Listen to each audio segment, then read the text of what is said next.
Bismillahirrahmanirrahim. C'est un plaisir pour moi, mais aussi un grand honneur d'être invité à prendre la parole ici, sur les traces de mon aîné, Ali Nouhoum Diallo, que je salue ici, avec beaucoup de respect.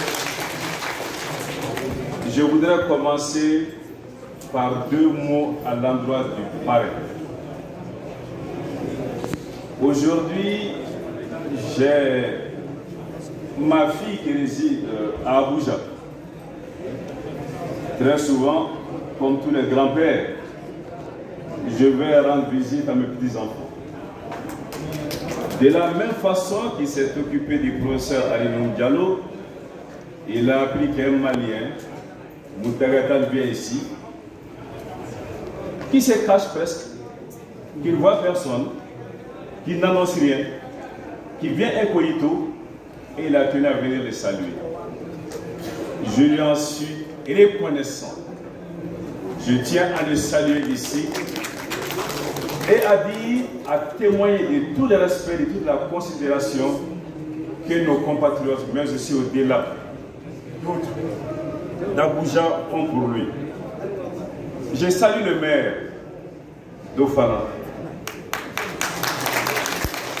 Nous nous sommes connus dans les années 80, il y a plus de 40 ans, peut-être 45 ans.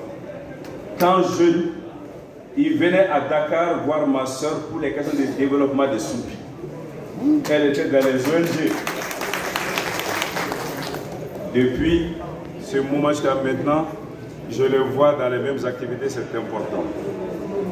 3 honorables députés sont dans cette salle. Cheminement au niveau de l'Assemblée, mes chers cadets, je voudrais vous saluer. Monsieur le ministre Dramane Dambélé, bonsoir à vous, tous mes respects. Après ces salutations que je tends à tous et à toutes celles qui sont ici, je tire des leçons de ma présence ici. Tout ce qui se dit en 3 langues.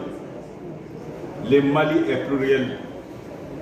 Il suffit de le comprendre, de le savoir et de s'unir autour de notre diversité qui fait notre force.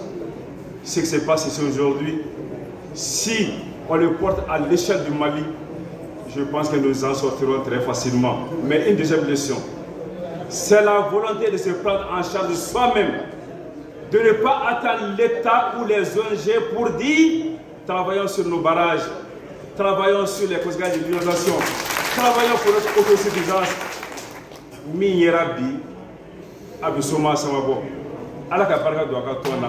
Merci infiniment.